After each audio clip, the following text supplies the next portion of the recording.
Hello, it's Xenia, and today I'm going to be uploading one of my projects to KDP, Kindle Direct Publisher, which is one of the main tools indie authors use to put their books up on Amazon and in the hands of readers. This is also one of the probably most accessible ways for people to get paperback or hardcover versions of their book so that either they can just have it for themselves or they can distribute them generally in various markets. So I figured since I'm doing this, I would bring you along with me on my journey and we could do it together. So to start, you want to go to kdp.amazon.com and you'll be brought to a page something like this. If it doesn't look like this, click bookshelf. It should bring you to not exactly this because you haven't published my books, but something like. Then you can go create new title or series.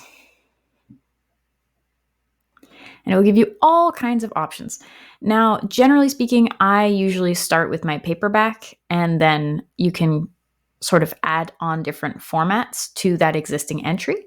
So let's do that. Create paperback. Okay, so we've got this page. It's got 3 sections. You're going to go through each and fill them out. I've filled out most of my information for book 2, The Wolf of Dunsta Noc, which is what I'm publishing today, or getting ready for publishing today. So you've got your title. I've added mine to the Last Eclipse series because it's book 2 in a series. I'm not mentioning what edition it is. My name is Xenia Platten. There are no other contributors to this book. I wrote it alone with fabulous beta readers and such, but I'm the only one who wrote it. Of course, you add in your description. Now, this is what's going to show for people. If I bring this over.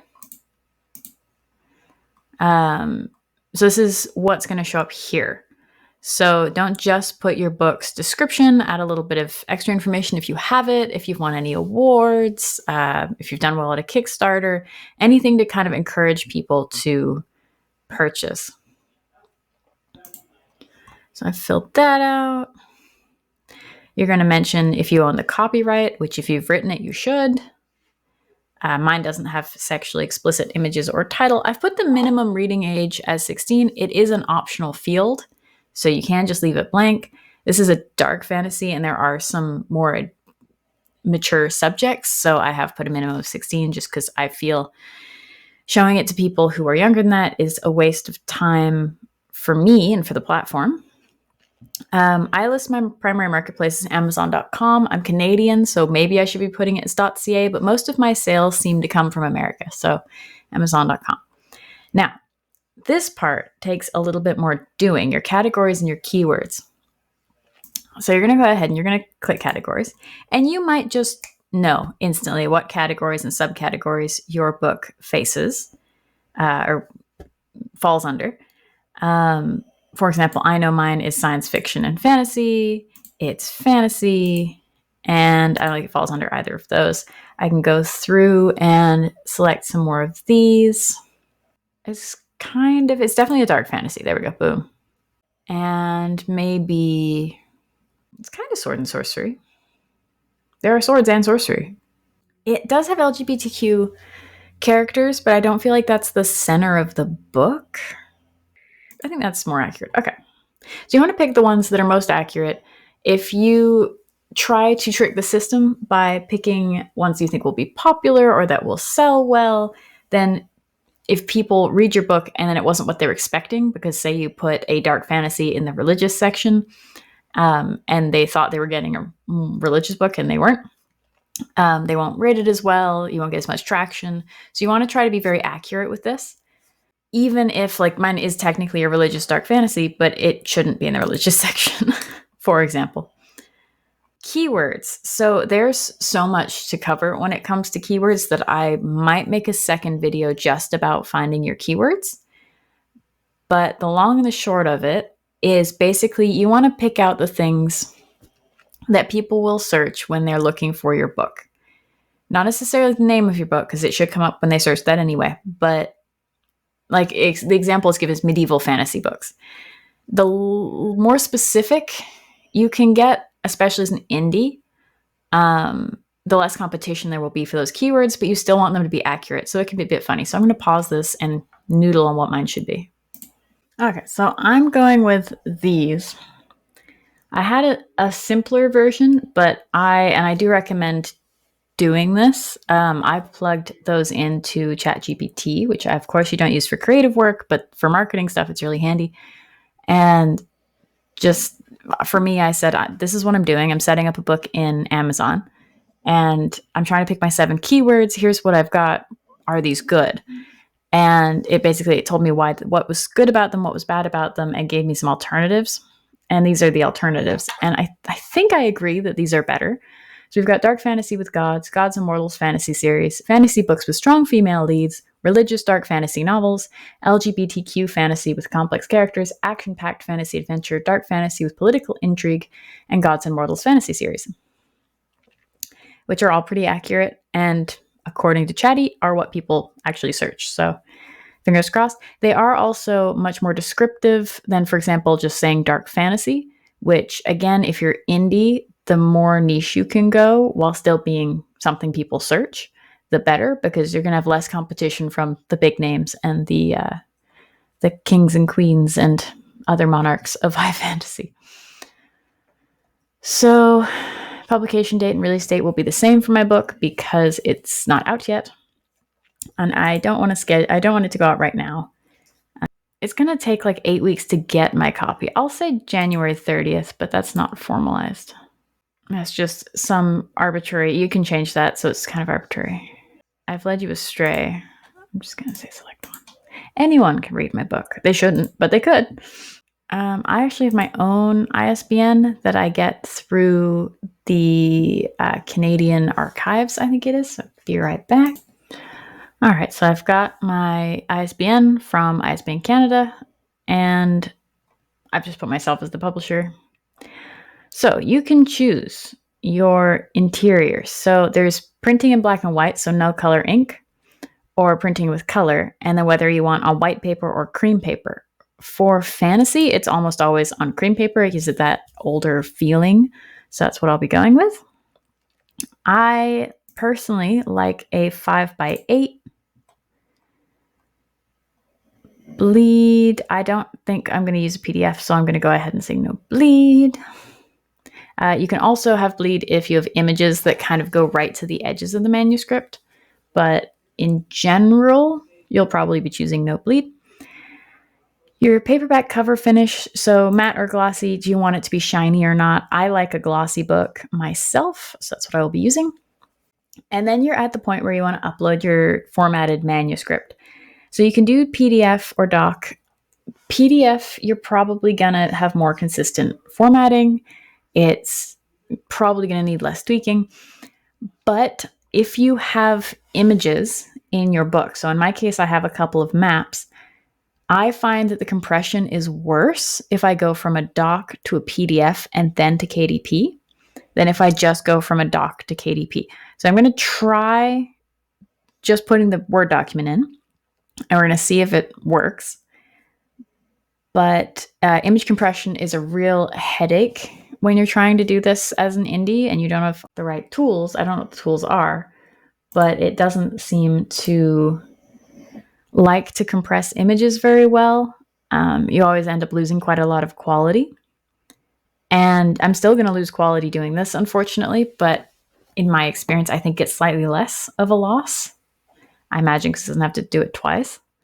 And then you've got 2 options here. You can either use the cover creator. It's all right. I personally haven't played with it that much because I tend to get professionally designed covers.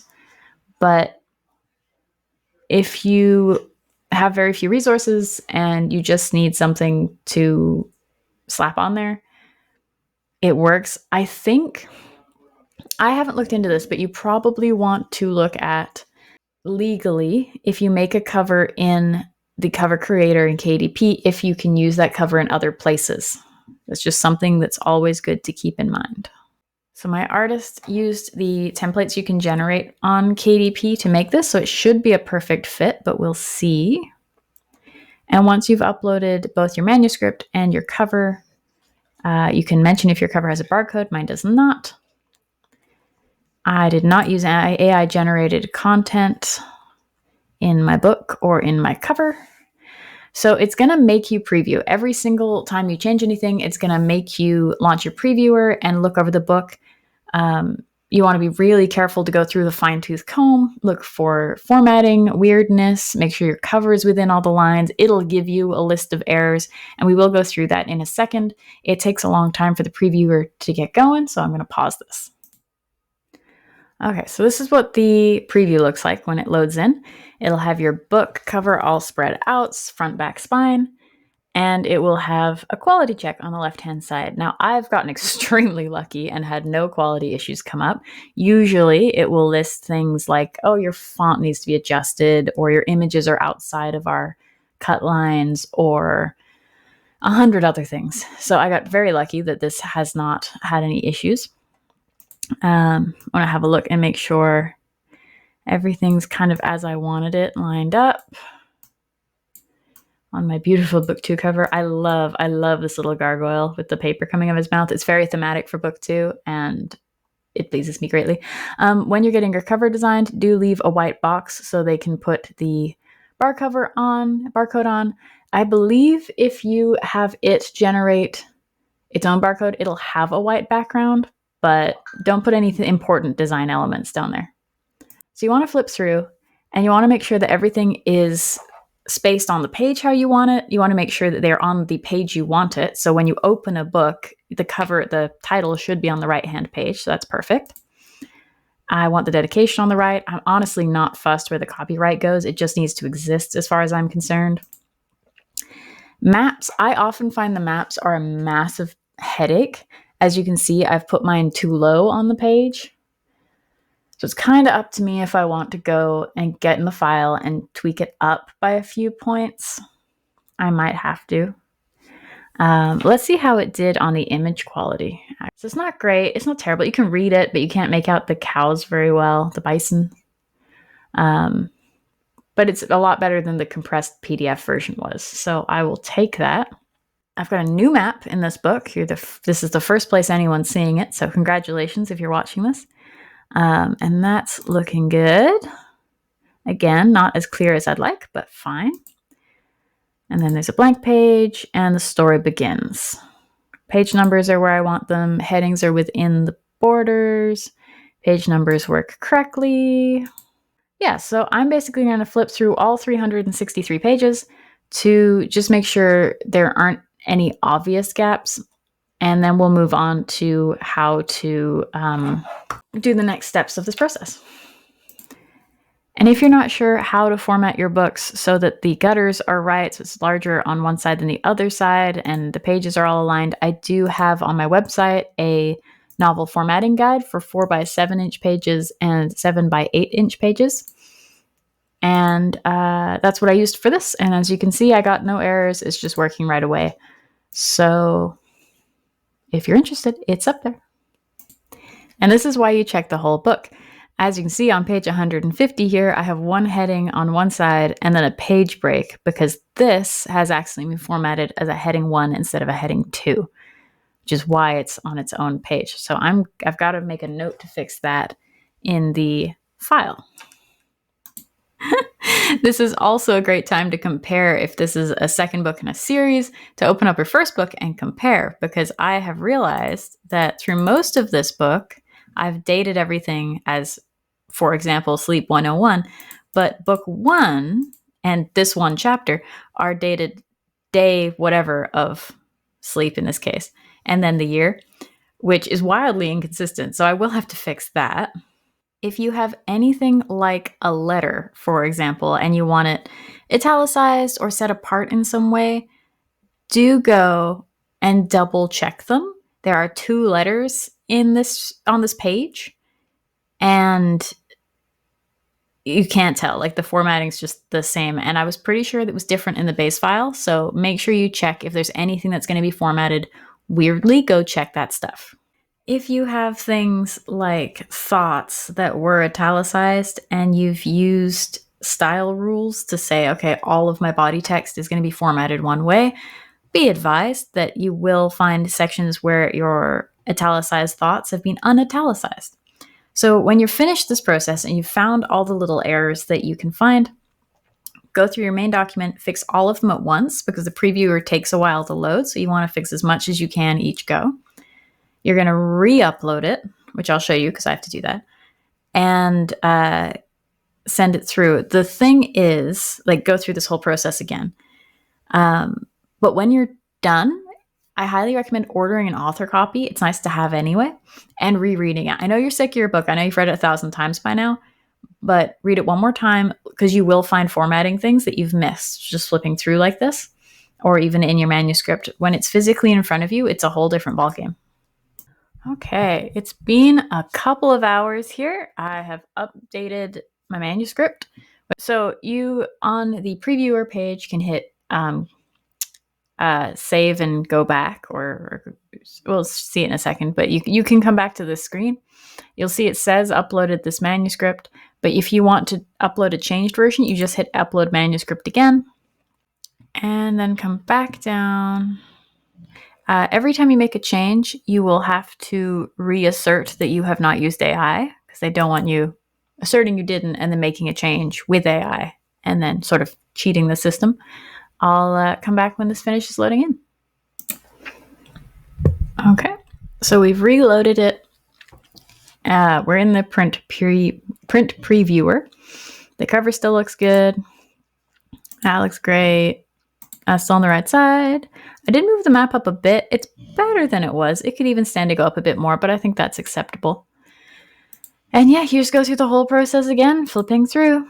Check specifically on the things that you've changed. So I messed with some formatting on the very first page, on the very first paragraph.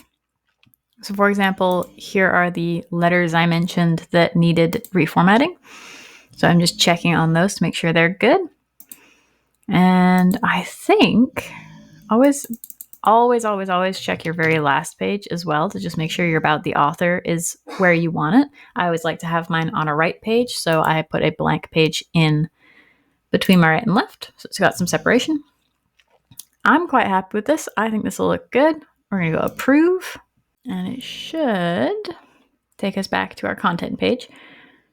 We don't need to make any changes, so we can go right to the bottom, save and continue. So now we're into the rights and pricing for our paperback book. So I'm lazy, so I will say all territories. My primary marketplace was already set in the details, so it's still Amazon.com. And now you have the point where you set it on your primary marketplace and it'll auto set it for all the other markets. And you can alter them if you want them to say be 99, like ending in 99 cents or 95 cents rather than the random numbers it's going to generate. For argument's sake, let's say we're going to do $18.95. I will probably change this. So the printing cost is $5.33. Amazon's royalty rate is 60. And you can, if you need any more information, you can hover over these and they'll give you more information. So if I made my book $18.95 US dollars, I would be getting $6.04 royalty. Now you can turn on expanded distribution, and basically this means that you can sell to resellers. If you sell to resellers, your potential customers increases, but the amount of money you get for each book goes down because they want to be able to turn a profit. So they need a lower rate than what you'd be selling it to regular everyday readers for. So say I wanted to go with this. I think that's too much, so I will be changing it. But say I wanted to, I could then come down and go, that's a random number. Let's make it $14.95, $16.95, $16.95, etc., all the way down. Once you've got that sorted, you can request a proof. Now this will give you they'll send you a copy. You do have to pay for it and shipping. It'll send you a copy like this, and you can see it's got a big gray bar across that says not for resale. But it gives you a good idea of, is everything how you want it to be? Is everything aligned? It should look identical to the print preview that you saw, but it's always good to just confirm, and it'll give you an idea of the print quality. You can have a look and say, did I want a glossy cover? Actually, I hate that. It's got to be matte. Matte's easier to film, but I don't know. I like a gloss. It feels more formal to me somehow, more official. But yeah, and then you can go ahead and either save it as a draft or publish your book. That's it. I believe if you've said that you're publishing on a specific date and you hit publish your paperback book, I'm pretty sure it doesn't publish right away. It will set it to go live at that date. It might put a pre-order page up. It's been a minute since I've done it, but I think it might allow you to actually put up a page so that people can sign up to buy it when it comes out, which is great if you can get enough people signed up so that they buy the day it launches. Then it basically boosts your rating. It shows more, you'll show higher in the catalog lists, which is wonderful. Also allows you to do some pre-launch promotions and hype if you have an email list or social medias, or if you want to throw money at advertising. I haven't had success with that, but I'm new. Okay, that's KDP. That's uploading a book. Good luck, happy writing, and I'll see you next time.